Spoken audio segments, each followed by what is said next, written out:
Hello everybody, this is Pyra, and this is my 2025 PAX East review, recap, whatever you want to call it. PAX East, at the time of this filming, was just over a month ago, and I wanted to do this video way sooner. However, life got in the way. Life, finds a way.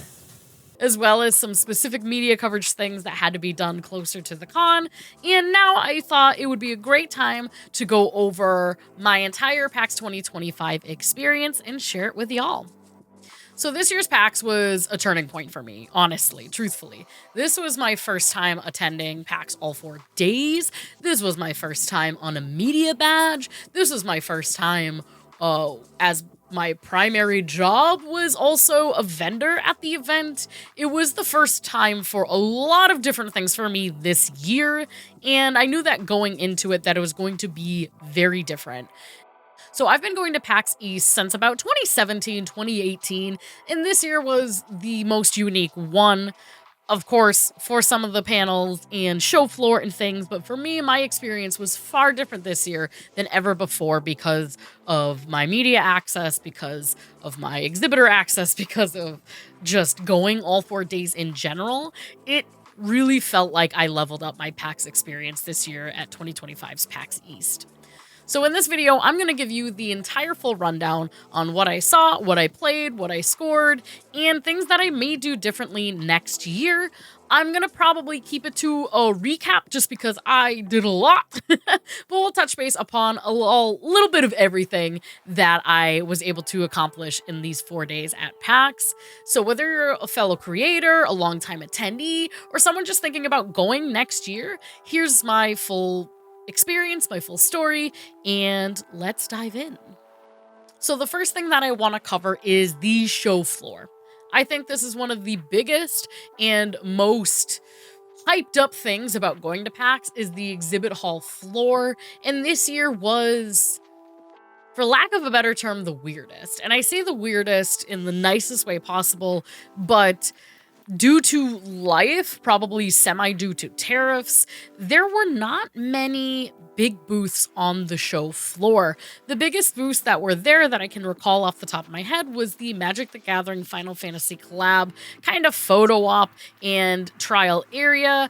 There was a Samsung area, Lenovo. There were some big names on the floor like Razer, but they only had a small booth. Of course, there was this giant Elden Ring Night Rain dome in the middle of the hall, and that kind of felt like it for large booths. There were some other big names, like I know there's a Dead by Daylight kind of area in one section and some other kind of like nicer booths or maybe like bigger names in the industry, but it was a very lean year for bigger companies, for just bigger booths and bigger presences in general, and that we've kind of seen that being a common trend since really post-COVID.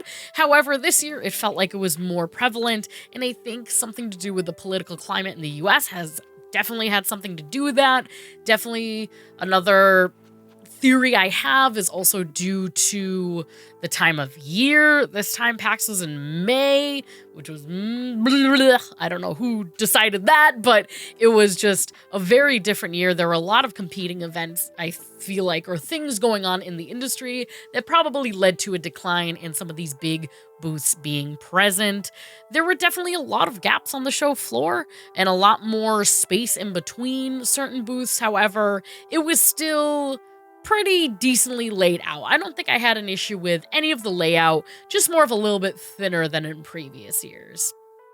Now, of course, with all of that in mind too, I will get into the certain indie games that I want to talk about later in a different kind of section of the video, but for now, just like in general, I feel like there was something lacking on the show floor. I don't feel like it had enough to grip me and to pull me in this year because of, I don't know if it was because of those big booths or just kind of the variety of the little booths that they had. There was something to be missing at PAX this year, which kind of felt a little sad, but it wasn't a make or break for me. It was just more of, if I were only going the 2 days, I definitely feel like I would have been done with the show floor day one. This year, I kind of had a lot of things to fill in. However, if I didn't, I don't know how full my experience would feel if I were going all 4 days, especially if I weren't on a media badge. Now, speaking of media, I'm going to transition to this next topic, which is panels and media experience. This experience for me was so much different than past PAXs. If you don't know with a media badge, full transparency, because that is how we rock on my channel, you have to apply for a media badge and you get a free creator badge. If you're a content creator, it comes up as a content creator badge. If you are media, which means that you either write or create content on behalf of a media outlet, you get a media badge. And speaking of that, this was my media badge. Of course, you get one of these for free access all 4 days to the show, and you get some additional perks and additional access with this media badge. And for me, I am writing and creating videos for Marooners Rock as well as myself. Big shout out to them. And that is what granted me this 4-day media badge. Now, with the media badge, honestly, I feel like with a lot of reward, I guess, becomes a lot of responsibility. Does that make sense? This was a privilege. Getting a media badge for this year was an absolute privilege, and I felt like there was a lot of responsibility that I carried while having the media badge on me. First perk that I got from that experience was I didn't have to wait for panels. So I attended 2 major panels, being the Magic the Gathering panel as well as the Warframe/Soulframe panel. And both of these, I was able to make appointments with our PR rep in advance of the show so that I was able to walk right in and get VIP seating in the front few rows of both of the main stage panels. When I say no waiting, I walked up 5 minutes before the panel started and was able to go right up to the front, meet my PR rep, sit down, and get coverage with both video, writing, so I could prep my media coverage outside the show, and it honestly felt unreal. I kind of felt like a jerk, honestly, seeing people waiting for hours to get in the Magic the Gathering panel to show up 5 minutes in advance and be like, hi, this is my first year's media, I don't know what I'm doing. Oh, go to the front? Okay, I feel like an ass. However, again, with that reward comes the responsibility. This is why, again, this video is coming out so much later than my other PAX content, because I wanted to focus on getting the content for Marooners Rock set, ready to go as soon as possible after PAX, because that's why I was there. The reason why I was there on media was to cover these events, to cover these brands. And so that really, to me, felt like an assignment, a job. It did feel this year kind of like I was working more than simply attending. However, that still made my experience fun. I took a bunch of notes in my notebook, my Dawn Trail notebook. I took a ton of footage, which you'll see in this video, and I made sure to really absorb the information as not just fun, though also is fun, and enjoyment, but also really take it seriously and critically into creating these types of content for y'all to keep you informed, to keep you educated, entertained, hopefully. And that was a huge change in my experience at PAX this year versus previous years. So with this badge as well, my experience definitely felt like it was I was playing on this balancing beam of coverage, being there for coverage, and then being present in the moment. Previous years, I've only gone as an attendee, so this year it really leaned heavy on the doing this for work side. However, I was still able to enjoy myself every day because I love what I do. And this is the first time in my entire life that I can say that. I work for an amazing company that vends at PAX, that makes really cool, amazing gear. And also on the side, I write and I content create. And these are things I love. And so even though I had to work the entire show, it didn't feel like work. It felt like just something that really fuels my purpose and my joy. Now, with that being said, the specific panels that I got to see, the Magic the Gathering Final Fantasy one, there was a whole in-depth kind of conversation from the Magic team about the different art and mechanics and design process. I have a whole written article of that in Marooner's Rock if you are curious. I was able to attend both that and their post-panel press conference. So I was able to attend both of those. It was really surreal walking in and getting in my seat because I actually sat behind Reb Ford from the Warframe team, the creative director of Warframe, and I had just seen her the previous night and she recognized me and we got to talk and chat, and she showed me her Emmett Selk poster, which I was very sad because I was just so jealous of it.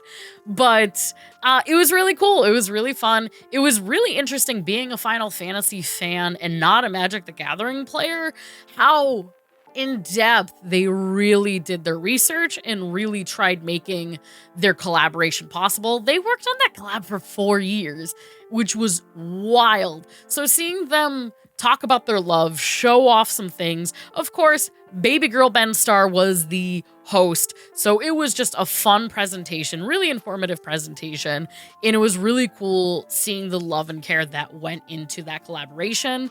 As well, they also gave out a couple freebies, so as you walked in, you got this really cool Sephiroth Cloud bag, as well as a random poster in a roll tube, and one of these. I don't know if everybody got this one, but this is the one I got, a welcome deck for Magic. Of course, the posters were all randomized, so I had initially gotten Cloud. However, I was just asking random people out of desperation if they had Emmett Selk. Again, Reb is the reason why I knew that it existed and I wanted it, and some lovely human being coming off the escalators wanted Cloud more than Emmett, so we were able to swap and I was able to go along my way and put it on my pretty wall after I get home. So that one was really cool. That panel in general was just such high energy, such fun. It was just a really cool experience. And then later on, the Warframe Soulframe panel happened. And so that was another instance where I was actually able to be fortunate enough to sit in the front row to watch the panel. I had just been to Tenno VIP the night before, so I had just come off of a really cool experience going to this Tenno VIP after party, hanging out with some of the dev team, and just experiencing all things Warframe and Tenno. And this panel, as somebody who's played Warframe for years, not super hardcore anymore, but I've been playing Warframe for like 11 years now. This was just so fun seeing all the new things that are to come. They're also doing some player experience updates and Soulframe previews, and it was really cool seeing the dev team back again, the full kind of dev team after many years of not everybody being there, and just get some hype and an insight to the new things in the game. Again, if you want coverage and kind of details of what happened at that panel, I'll have links below to my Marooner's Rock posts. I did write a bunch of editorials about the new things to come, so you can check it out there. And so the last panel that I went to that I didn't have to have any appointment for, of course, was a 3D printing panel, kind of all about 3D printers and cosplay. My husband is super into 3D printers. He actually is just bought one and is in the other room playing with it right now.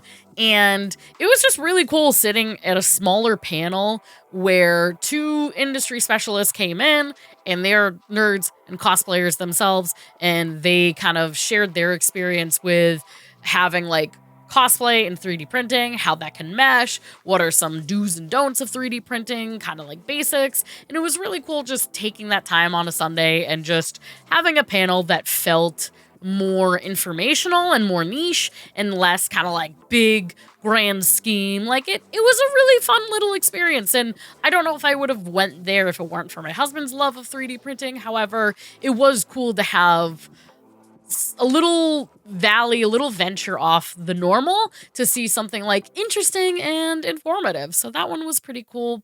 Now that was pretty much it for the panels that I attended. Now, as far as games that I tried and impressions, I tried doing a little bit of kind of this and that.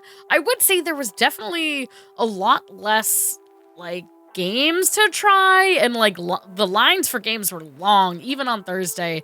So the only things that I really stopped to try was Among Us 3D, where I got to try Among Us 3D in a VR headset, which was fun, but also kind of nauseating just because I get really nauseous really quickly from that kind of like movement.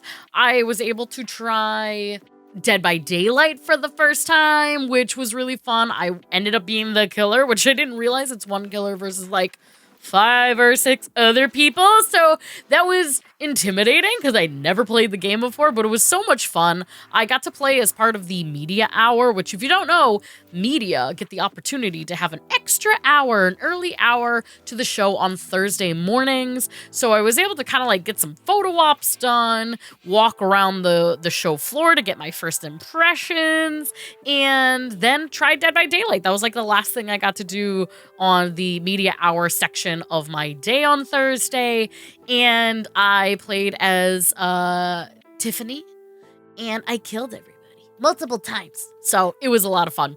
The other games that I got to try, I actually made 2 media appointments, was for Bite Bond and Nocturne. So Bite Bond was a super cute, super adorable co-op focused game, perfect for friends or couples. I actually was able to play with my husband, who always goes to PAX with me, and it felt like take some visuals from like Star Wars, like a BB-8 with kind of bunny rabbits, with kind of Portal 2 and It Takes Two vibes, and that techie environment is what Bite Bond really feels like. You're in a computer and you're trying to fix these things from like a virus. It was just a lot of fun. I will do a full video on this later. I might actually try to get the game and stream it if I'm able to, but this was just like a super polished and intuitive game. I would say in one weird sense it was easy. And not because the game wasn't challenging, but it was easy for me and my husband. We play these games all the time, and so everything that we did in this game felt intuitive. It was definitely challenging, and it made you think a few times. However, it felt very polished and smooth for the type of game that it is. So that was a super fun, neat, interesting game to try.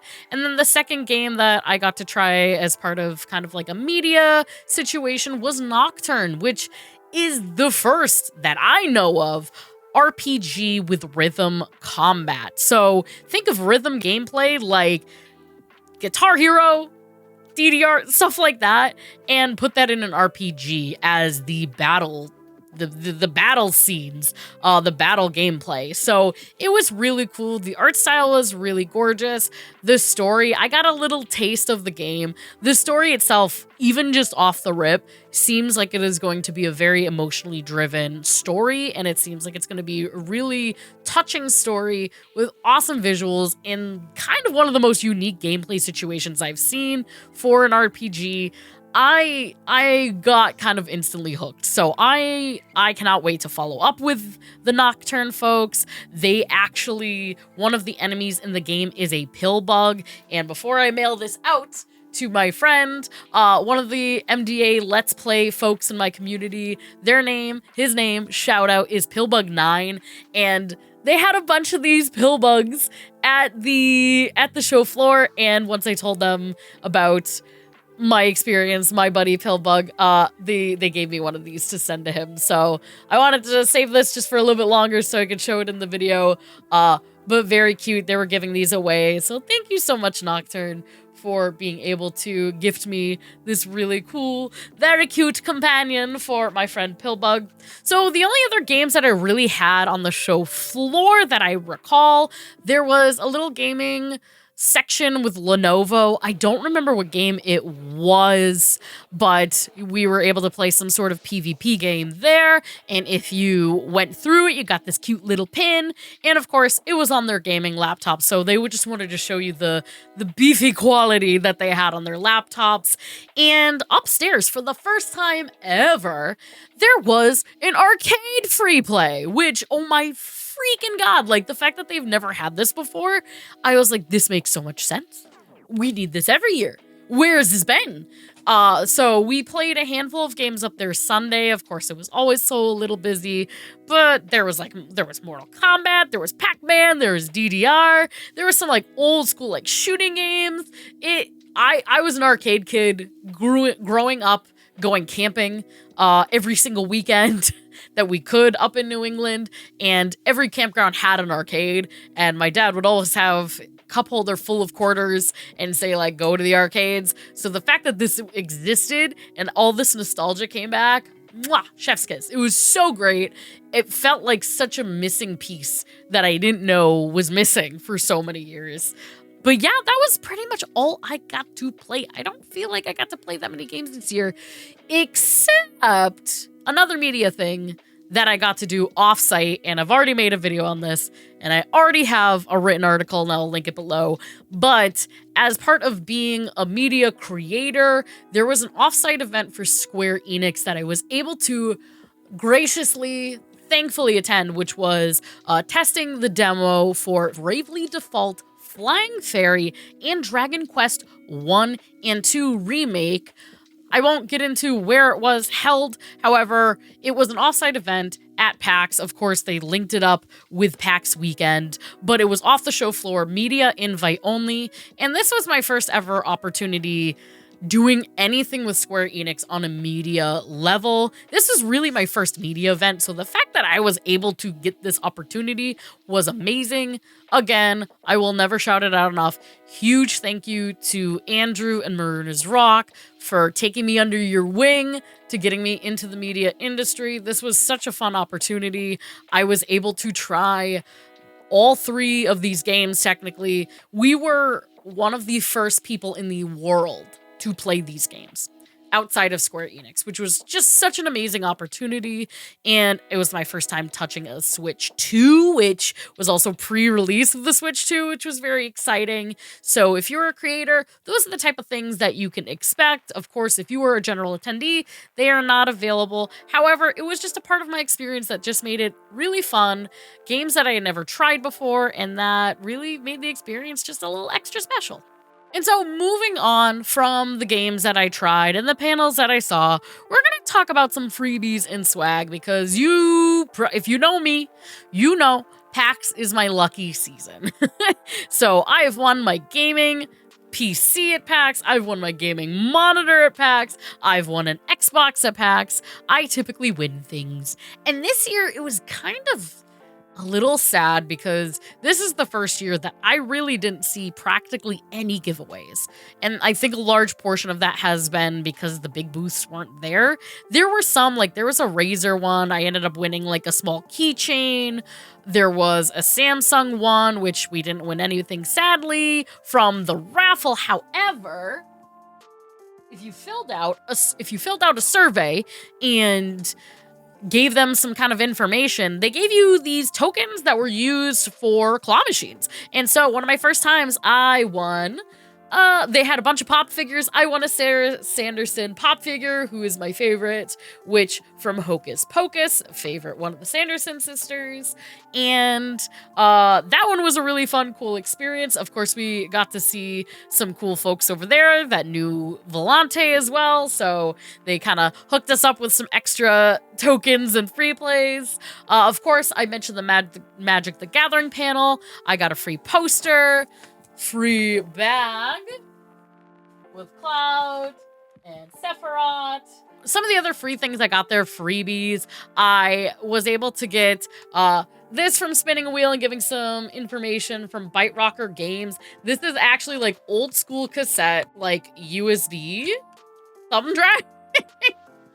So I didn't even think that something like this existed, but as like a 90s kid, this was just so much fun, honestly. This was such a cute idea, and it's like, of course I'm gonna keep that piece of marketing now. Like, that's just fun.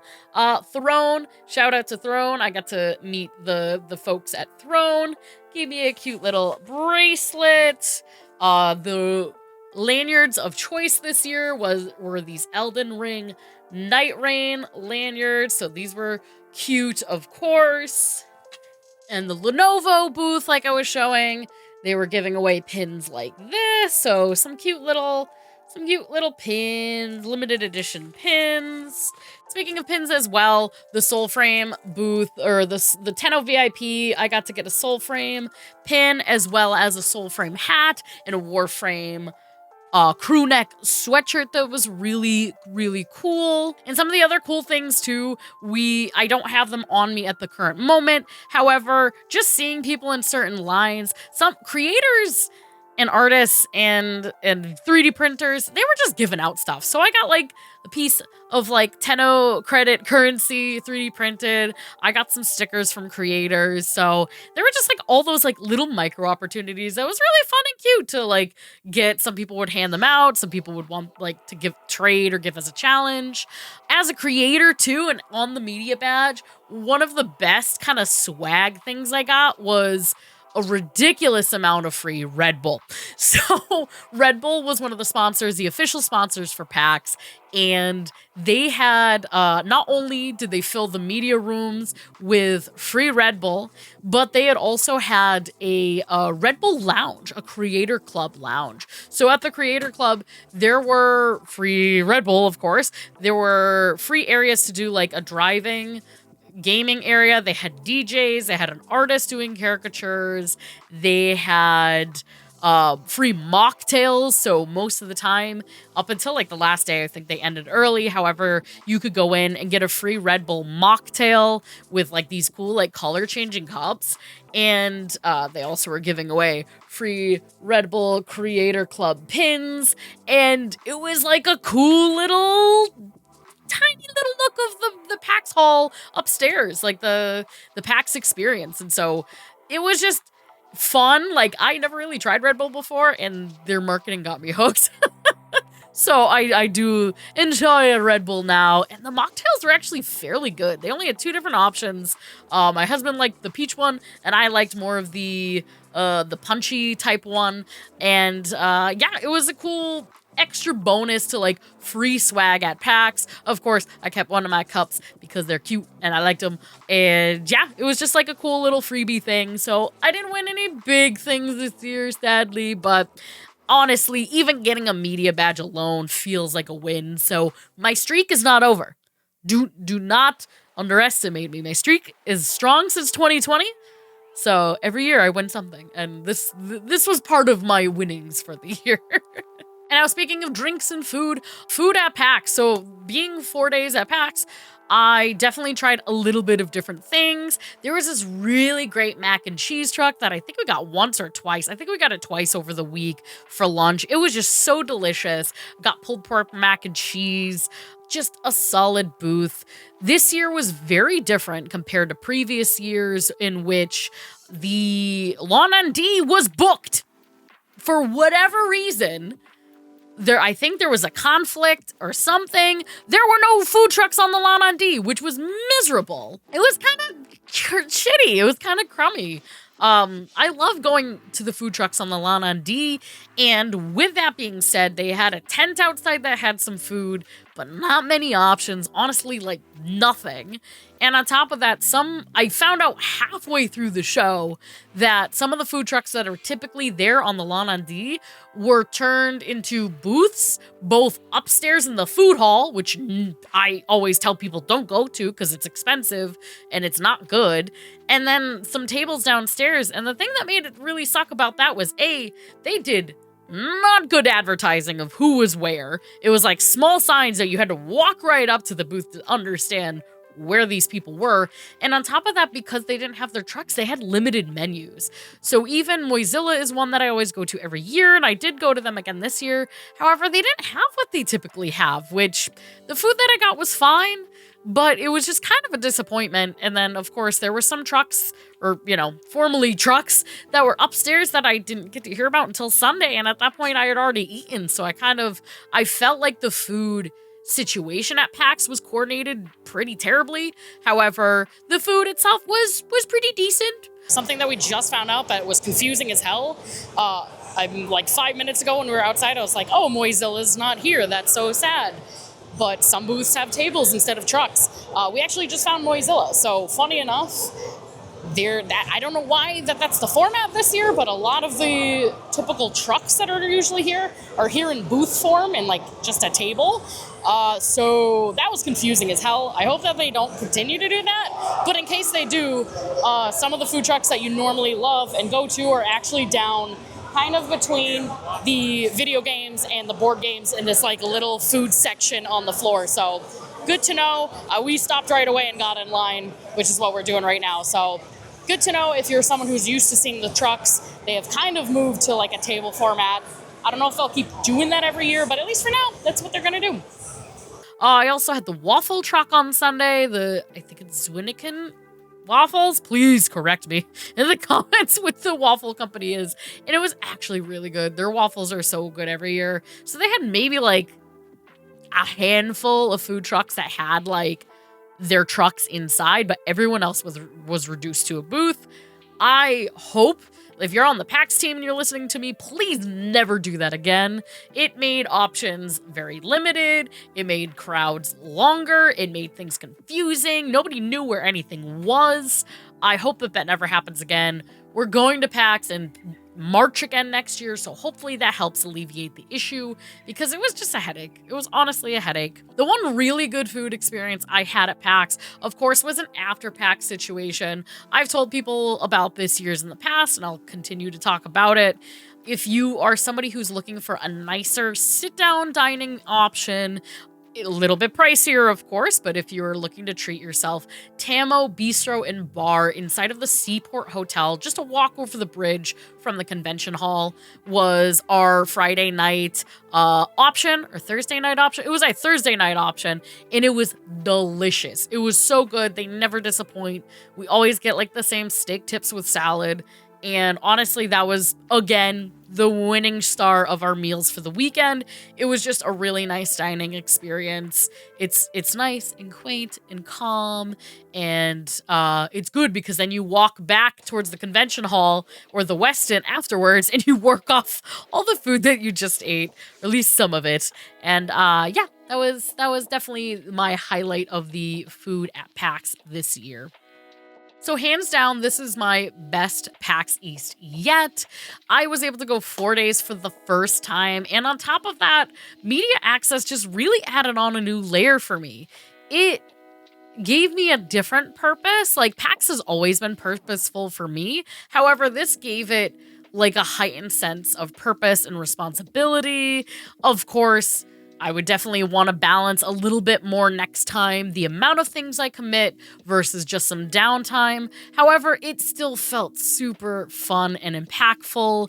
One of the coolest things that happened as part of this whole media experience is being seen as a creator. So having these little opportunities that felt like little nuggets of privilege, but also based on the work that I've done leading up to the event and post the event, and even being recognized from some of y'all in the community. I was stopped over 8 times from people knowing me from my tips and tricks videos. It started on Wednesday night, getting to the Westin, having somebody literally chase me down, heading to the elevators, and I say this lovingly as possible, chase me down and recognize me, call me out by name, say, hey, pirate, thank me for my videos. I had over like 8 of y'all saying thank you and stopping me and be like, hey, are you Pyra? And it was one of the coolest experiences I've ever had. Of course, when I make these videos, I don't know who's looking at it unless you like, comment, share, whatever. I just have some numbers from the algorithm to go off of, and hearing people reach out, tell me their stories, tell me that I've helped them was just amazing. It honestly made my PAX feel so whole, especially as somebody who prides themselves on trying to break down the barriers of lack of accessibility and the gatekeeping barriers, and trying to give you as much information, tips, tricks, news as possible. It felt really, really amazing and impactful to just have some of that recognition. And if I met you, thank you so much. And if you're watching this, thank you so much, because you're the reason why I'm able to do this all the time. I really felt seen, and that was one of the coolest experiences that I hope to just continue every year at PAX. Now, in general, my PAX experience was great. I think next year what I might change is pacing myself a little bit better. I did decently well. However, I was definitely feeling the mental and physical fatigue. I won't get into the TLDR about some personal things. However, I've had some wellness issues for the past year, and so I think leading up to the next PAX, I do want to take care of myself a little bit more so that I can have a little bit more of stamina, can have a little bit more of or less brain fog and be more kind of fully there and physically able to handle it, because I was on my feet probably 12 to 16 hour days, and it got exhausting after day 3. Like it really started to hit. So just trying to make myself a little bit more physically prepared and just not overscheduling myself. That is probably one of the worst things that you can do, and I skated the line pretty closely. So I think next year just not doing too much of that. Of course, if you are a creator or media, I think I'm going to do a whole video series, especially next year leading up to what to do for your first creator or media badge and experience. Just a little synopsis before then. Apply. If you think you want to apply, do it. It costs you nothing. You never know if you're going to be accepted. So try it. You might be able to get in, and know your goals, regardless of if you're a creator or just a general attendee. Know what your goals are. So for me, my goal was to learn how to do media, to experience PAX in a different way, to make some connections, but really to capture content and to get coverage. And I think that I fulfilled that. I think that I fulfilled being able to do that. And having that driving goal helped me make hard choices of things that I had to cut, things that I had to skip. And knowing that is definitely going to be helpful, whether you're an attendee or not. Just knowing what your primary drivers for being there so that you can cut things, because no matter how many days you're there, it's not enough. I was there 4 days, still not enough. I could have done so much more, and there will never be enough time. So keeping that in mind is always helpful. For me, even just taking notes in ways that are meaningful. I took a ton of photos and videos on my phone, on my camera as well. I also have my notebook that when I was doing press coverage or just making connections, networking, I had my notebook that came with me that I filled up with some information. I also made myself like a Discord, like I have a Discord that's just private to me. And so like I made a channel that was just like Discord messaging for myself, like journaling, so I could remember certain key points and notes. That helped too. And really just other advice, leaving space to enjoy the con. It really helped my experience so that I could get everything that I needed to captured. And one last kind of little tip for like a creators, leave space to enjoy the con as a fan too, because it's so easy to just want to work. And so having those little opportunities to just live, to just experience, it was just worth it. So worth it. And even if you're just a general attendee, same thing there too. Like if you are like, I need to hit up this booth and this booth and this booth, leave yourself time to just figure it out or hang out with people or something. It just definitely makes it so much better. So much better. And so as my PAX East 2025 came to a close, I really just had such an amazing time. If you saw me there, if you got to say hi, it meant so much to me. You don't know how much I geeked out after every person I met. You can ask my husband if you ever got to meet him. I got to be just like super giddy every time I got to meet somebody. It was a super surreal experience, hanging out with people that I don't get to see, talking to people like Reb Ford or just like folks that it's like, oh yeah, no big deal. Hi, nice to meet you. It was just a lot of fun. So that's it. That's my full breakdown of PAX East 2025. Of course, there's so many little details. I couldn't fit everything into this video, but if you want to ask specific questions, let me know. I appreciate everybody who I got to meet in person. If you said hi, thank you so much. It really made my PAX experience just that much more special. And I really, truly, truly appreciate it. It is something that I can't even believe happened. Like, it is just, it makes me still so giddy that, like, I'm making a difference, or at least a positive enough of a difference where if you said hi and you thanked me, then of course I might have been doing something right. So it honestly made my PAX just that much more special. Let me know in the comments below if you went to PAX East 2025, what was your favorite PAX moment? What are you looking forward to next year? If you're a creator thinking of applying for a media badge, hopefully it gives you also a little good taste of what to expect next year. And if you have any questions, let me know. I don't know everything. However, anything that I do know, I will absolutely try my best to help. Until then, thank you so much for watching, friends. If you like this video, hit the like button, hit the subscribe button. It means a lot to me and my channel. I do a lot of content, all video game things, primarily things with PAX East. I may be doing some New York Comic Con things again this year, since that is a new con under my belt. And I also do a lot of Final Fantasy XIV coverage, so that is mostly a lot of what my channel is. If you like what I do, if you like my vibe, I stream multiple times a week on Twitch and YouTube, and I try to come out with multiple videos a month, a lot of tips and tricks, and some reviews, and some chaos. So come hang out and join the fun, and we will see you in game. Bye! Bye, PAX. I miss you already. We'll see you next year.